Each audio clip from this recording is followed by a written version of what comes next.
Milwaukee Brewers vs Minnesota Twins. The Brewers enter the second half of the season, and their two-fame set with the Twins losers of 3 straight series. They avoided a sweep at the hands of the Washington Nationals in Milwaukee by winning the series finale 9-3. Colin Rea, working as a bulk reliever, picked up his 9th win of 2024 by going 5.2 innings and allowing 2 earned runs on 5 hits while striking out 7 Nationals batters. 3 Milwaukee players went deep, including shortstop Willie Adams, who smacked his 15th long ball of the season. Adams had 4 hits in the contest, raising his batting average to .256.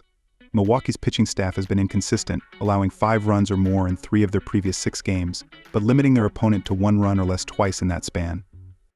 The Twins fell to 5 games behind the AL Central leading Cleveland Guardians by losing 2 of 3 to the Giants in San Francisco to close out the first half of the season.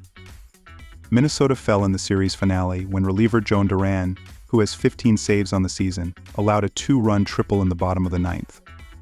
The Twins were held to just 3 hits in the game, 2 of which came off of the bat of center fielder Manuel Margot. Margot drove in both of Minnesota's runs. The Twins' offense has struggled recently, producing 3 runs or less in 4 of their previous 5 contests. Savale struggled in his 3 starts versus the Twins, producing a bloated 6.60 ERA. Ryan was effective in his lone start against the Brewers, limiting them to 2 hits and 1 run in 5.1 innings. The Brewers have dropped their previous 3 games played at Target Field Park. Minnesota batters produced a healthy .281 batting average with a .490 slugging percentage versus the Milwaukee pitching staff during that stretch. The Twins played effectively in front of the home crowd in the first half of the season, winning at a 60% clip. The Brewers have failed to win in their previous 3 road series, and they have lost 3 of their last 4 games on the road. Their pitching staff has faltered on the road, generating a 4.75 ERA with a 1.50 WHIP in their last 10 games. The Twins' offense has exceeded at Target Field recently, scoring 9 runs or more in 3 of their last 4 games. They are ranked second among their peers in batting average at home with .268. The stats and trends strongly support a Twins victory at Target Field on Sunday. Take Minnesota to win. Savale has given up 4 runs or more in his prior 2 starts against Minnesota and has produced an ERA north of 6 in his previous 3 starts against them. 3 of the previous 4 games played between these squads have gone over the run total.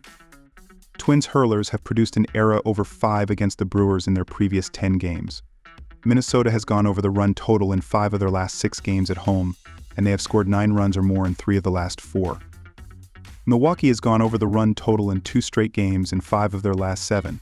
Brewers batters have produced a healthy .281 batting average in their prior 10 games away from their home stadium. Both squads rank in the top 5 in several key offensive categories, including batting average, so they have the tools to score quickly in bunches.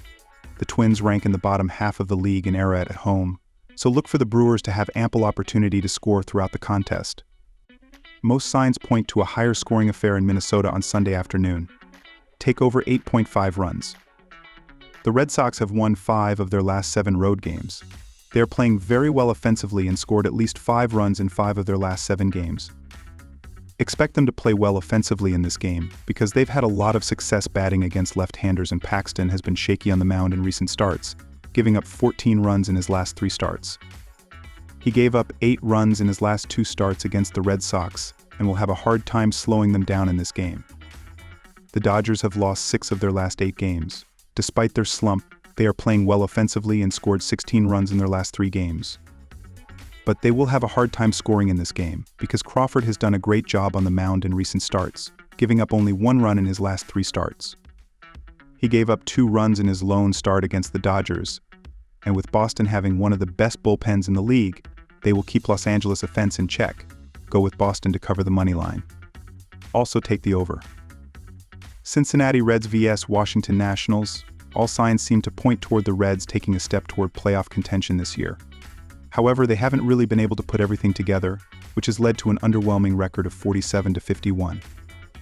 Cincinnati's 8.5 games out of first place in the NL Central, and their 3.5 games out of the wild card race. There's still time to close the gap in the wild card, but this young team needs to start meshing. The odds makers have Cincy priced at 800 to make the postseason minus 1,200 to miss. Washington is in a similar situation as Cincinnati, as it feels like they're right on the cusp of being a playoff contender. They have a lot of potential on their roster, but it may take another year before this team is ready to compete, especially in the vaunted NL East. Currently, the Nationals are 17.0 games out of first place in the division and 5.5 games back of the final wildcard spot. They're priced at $2,500 to make the playoffs minus $20,000 to miss. This should be a fun Sunday contest between two teams who stack up very well against each other. Perhaps that's why the money line is so tight in this game, SIN 105, WSH minus 118. With that being said, I'm actually pretty confident that the Reds can come away victorious as short underdogs. I'll play Cincinnati on the money line. Both of these starting pitchers have had solid years, but in my opinion, Andrew Abbott has been the more consistent hurler. He has allowed 3 or fewer earned runs in 7 of his last 8 starts, logging a respectable 3.53 ERA over the 4.31 inning span.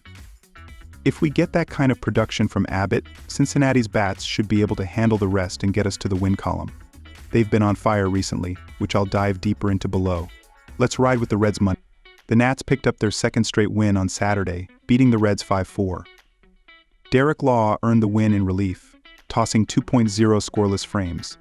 Offensively, the late comeback was capped off by a Jacob Young RBI single in the 8th, putting Washington ahead for good. Kyle Finnegan 1.0 IP, 0 ER slammed the door in the 9th, picking up his 27th save. The Reds dropped their third straight game on Saturday, losing a 5-4 affair to the Nationals. They held an early 4-2 lead, but allowed 3 straight runs to take the loss. Justin Wilson 1.0 IP, 1 ER took the loss in relief. Offensively, Tyler Stevenson led the way with a solo home run. While I stated that both pitchers have been serviceable, neither has looked great in their recent outings. For Abbott, he gave up 5 earned runs to the Marlins over 3.1 innings. Jake Irvin conceded 6 earned runs to the Mets on July 9th, before giving up 6 more to the Brewers on July 14th. Circling back on Cincinnati's offense, they've been one of the best units in the game over the last 2 weeks. Over the last 14 days, they're 4th in Fangraphs WRC 130 and 2nd in WOBA .363. Washington has been solid over the same time frame, sitting 12th in both categories 112.330. I can easily see the offense winning the day in this National League showdown, so let's lock in the over 8.5 runs. Philadelphia Phillies vs Pittsburgh Pirates. The Philadelphia Phillies have been doing extremely well at the plate, as they are 3rd in the majors, with a .755 team ops, while scoring 4.95 runs per game. The lineup has been doing incredibly well at the plate as they have tallied 120 total homers, which is 6th in MLB. First baseman Bryce Harper has been hitting very well as he has a .978 ops with 22 home runs, 62 RBI, 58 runs scored and 4 steals on 7 tries. The Pittsburgh Pirates have been one of the worst offensive teams in the sport, as they are 27th in Major League Baseball with a .674 team ops, while averaging 4.22 runs per game. Even with the young team, they are tied with the Texas Rangers for 23rd place, as they have recorded 52 stolen bases and have been caught 11 times. Shortstop Waneil Cruz has been hitting pretty well as he has a .766 op. Neither Tyler Phillips nor Marco Gonzalez has pitched enough this season to really feel comfortable diving into their season stats. The bullpens have shown a significant difference between them so far this season, as the Phillies are 14th in the sport with a 3.87 reliever era, while the Pirates are down at 24th place in baseball with a 4.35 bullpen era up to this point. These offenses with runners on base is a massive statistic to encounter, as the Phillies have a .796 team ops with runners on base, while the Pirates are 26th in the majors with a .699 team ops in those situations. All in all, go with the Philadelphia Phillies to win this game. These teams have been doing an outstanding job in terms of scoring runs, as in the last 24 games, each team is averaging 4.79 runs per game. When this game gets to the bullpen, they are giving up way too many hits, as the Pirates are tied with the St. Louis Cardinals for 21st place with a .243 batting average against, while the Phillies are 19th place with a .241 opposing batting average thus far. Go with over 9 runs.